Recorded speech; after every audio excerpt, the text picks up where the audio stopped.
Welcome everybody. We are back on one of the local hangout ponds. There's actually quite a few people out today for a Wednesday. So what we're gonna do is, since yesterday didn't go as well. No, Chase. Oh, I have to have him on. Might as well catch that one. Oh gosh. A shiner. Where's a shiner? I think that's a shiner. That's a shiner. Heck yeah. You know that? As you can tell. We'll gonna slow down a little bit. We've been doing a lot more videos of us just catching fish, not really explaining. There was a little bit of thought process behind that. With being new to the whole fishing world, social media type stuff. Well, not new to fishing, new to social fishing media, I should say. We wanted to just show that we do catch fish, that you guys are tuning in, not wasting your time on our channel. So we're gonna start slowing down a little more for you guys. So we're gonna explain kind of what we're doing more, what we're looking at, kind of how we're discerning where we're gonna set up on the ice. So with that, what we're doing right now is I got the active target out. I call it live scope a lot just because the live scope was the first unit, but active target is Lawrence's version. Been really happy with the unit. So I'll show you kind of what we got going on as soon as I can get it to get up and running and warm up a little bit. She's a little cold.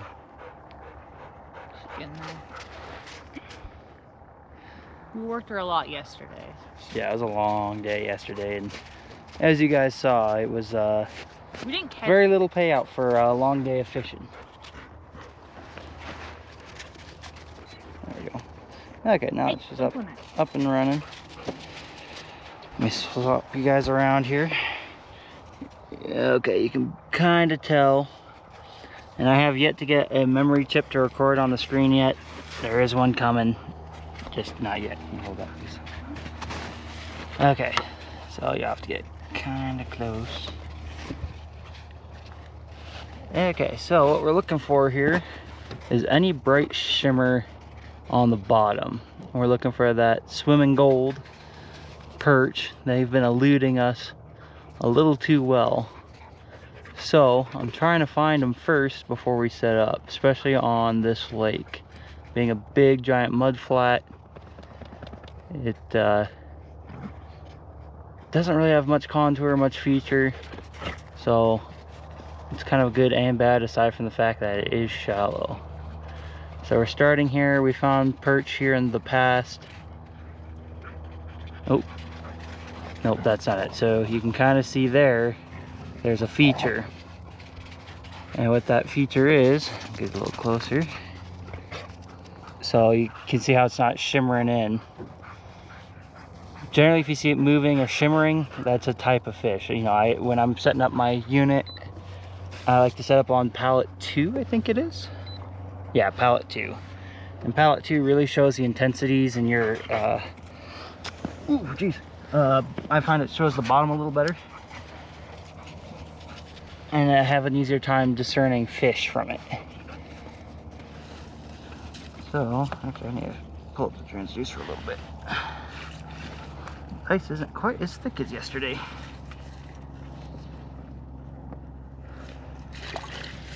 Okay, there we go. I'll give us a little better reading. Yeah, so we're at about 5 feet. So you can see there's probably some structure, maybe a little bit of a weed.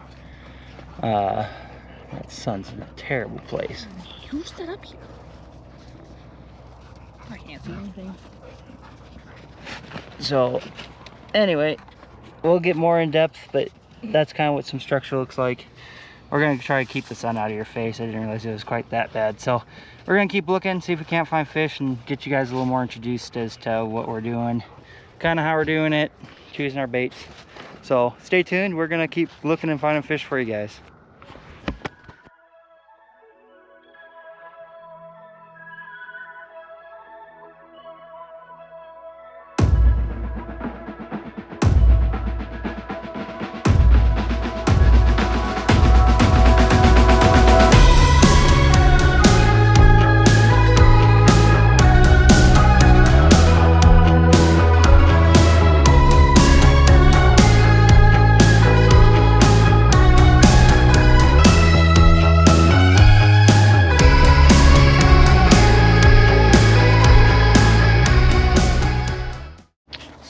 to a different spot.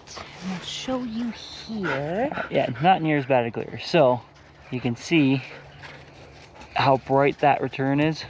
It's not shimmering, it's not moving, so it's not a fish. But it is a hard return, meaning that it's more than likely probably a rock or a really thick clump of vegetation. And if you look over there, you can see, based on the distance, but also how faded it is, that that's more than likely weeds. So you can see there more weeds, but you don't see any movement or flickering in those weeds. So we're gonna keep looking here, but I just wanted to show you guys that, help you guys get more familiar with electronics, get more comfortable with them. These are some really, really useful tools to have, but with it kind of comes some responsibility. Being able to target fish like this makes it a lot easier to get on them and therefore catch them, and therefore harvest rates go up. You generally can catch more fish. Even if you're doing catch and release, that's still stress on the fish. So try to be responsible when using these, you know, try to handle the fish properly. And you know, if you're harvesting in deep water, thankfully today we're definitely not in deep water, barotrauma is a big thing and it kills a lot of fish. So you know, harvest your fish and then move shallow if you want to keep fishing for the day. You know, that's been a thing that's been getting called for a lot lately, and I think that's part of the reason why these forward-facing sonars do get a lot of flack and a lot of hate, is because it does make fishing easier in a lot of ways as far as locating fish. I always say don't buy one if you don't like being rejected, because you also see how many fish aren't biting. So you know, if that's the case, please use these responsibly. It is a fantastic tool. You can learn a tremendous amount from them, but just keep in mind how and when and all the above, how you use these things. So we're gonna keep looking, see if we can't get you on some fish. Stay tuned, and hopefully we'll be pulling fish to the ice soon.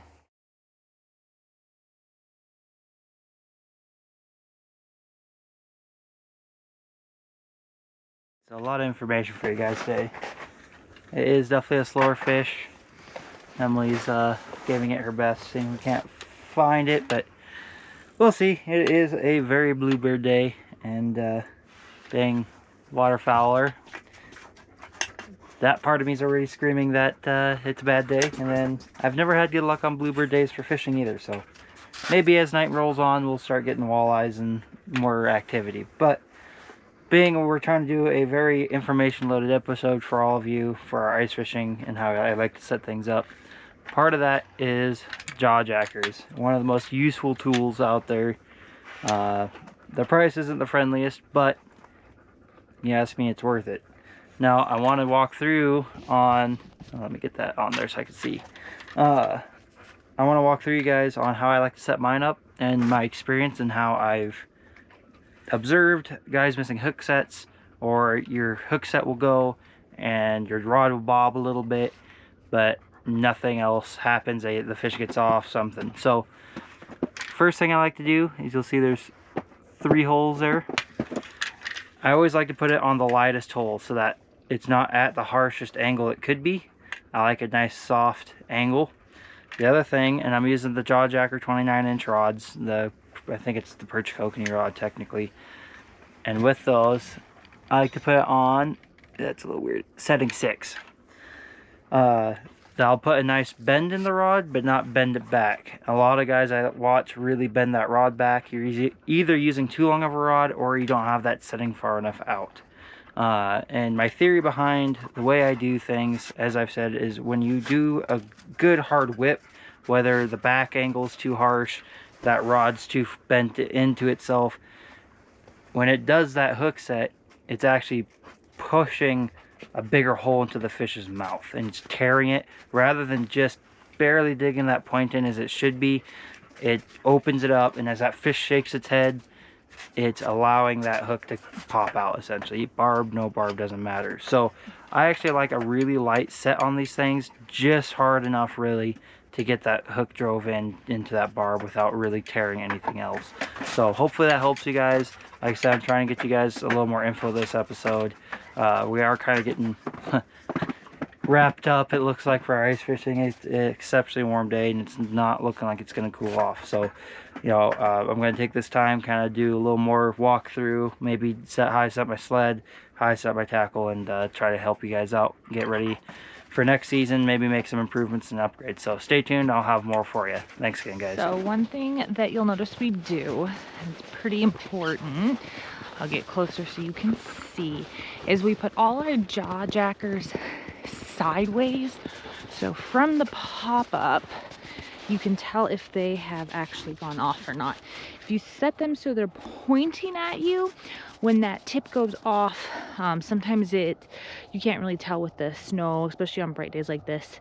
That blinding effect can be hard to tell. So when they're sideways like this, you can see the arch and you can really tell if it's down or not.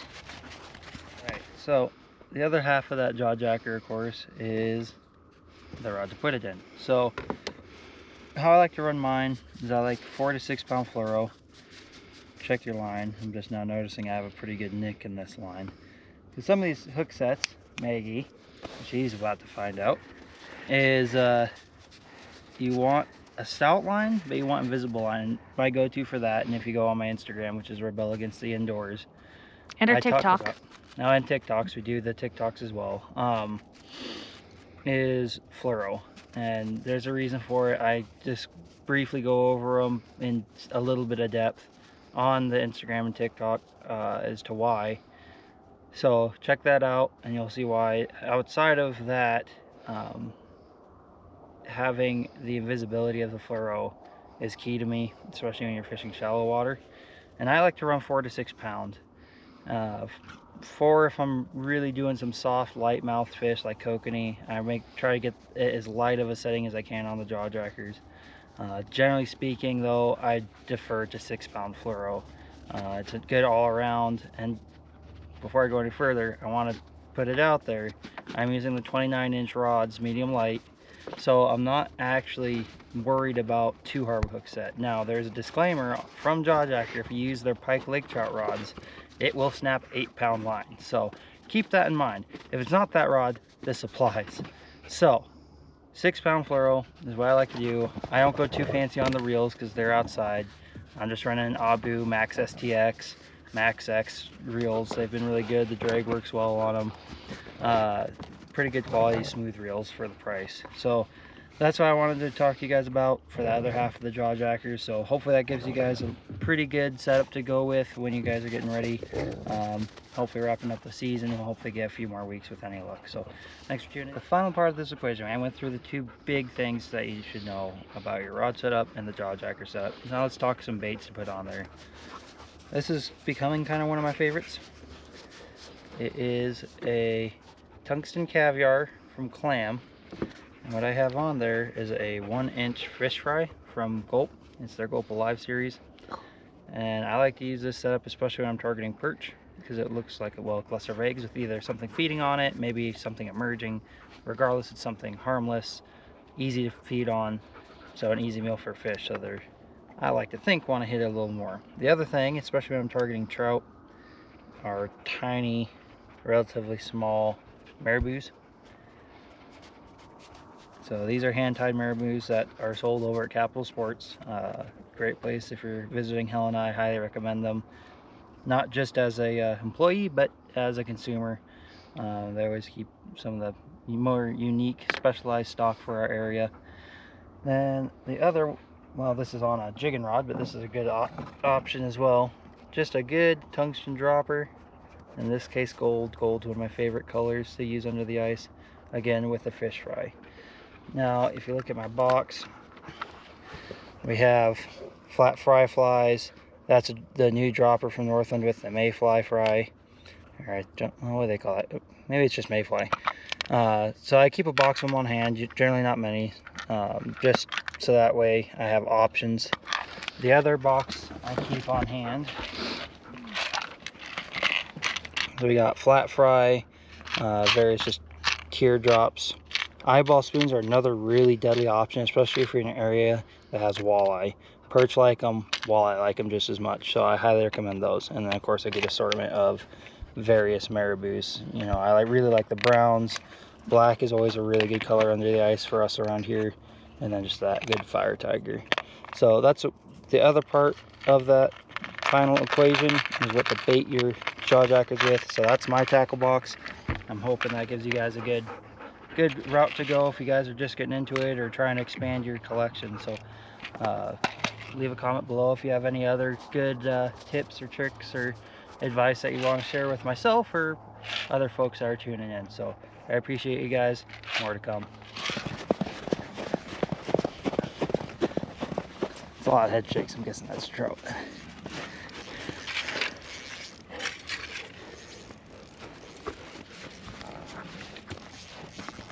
Yep, it's trout. I saw silver. Oh shit. Must be a pretty decent trout. No, dogs. Back up.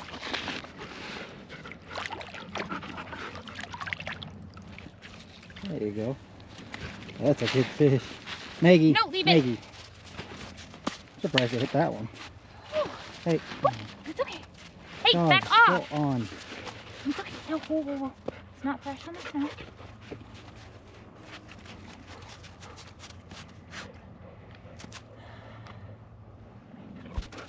Sorry, fish. Fuck.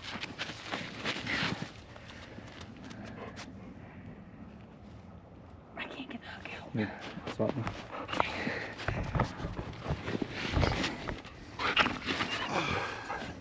Juicy.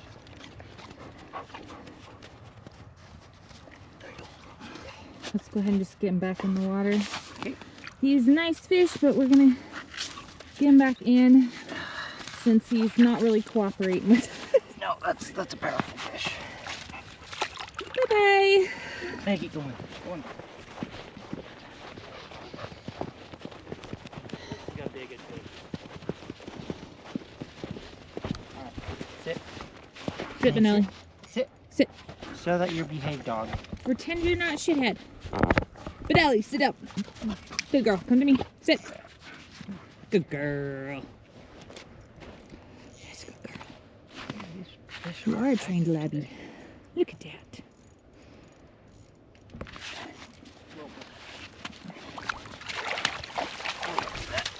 That is a beauty. That's another good fish. Benelli, please move. Okay. No, move. Nope. Alright, nice fish. Back the hole. Alright, so trout handling. Wet hands, keep low if possible. That's the ideal, of course. I get sometimes there's things that don't happen that way, but ideally you want to wet your hands before you can. Keep it low. Try to keep it from smacking the ice. Trout are annoyingly fragile, even though they can be a hardy fish, but when it comes to handling, they don't. And you want to wet your hands because of that. Their slime acts as a bandage, keeps bacteria and all the nasties off of them. So ideally, you want to wet your hands so you don't scrape as much of it off. So keep it low, you know, maybe show the camera real quick and then get it back in the hole as fast as you can. Unless you're harvesting, of course, obviously different story, but you know, try to get your hook out as fast as you can, do what you need, get it back. So those are my trout handling tips. I highly recommend it if you want to keep a trout fishery strong.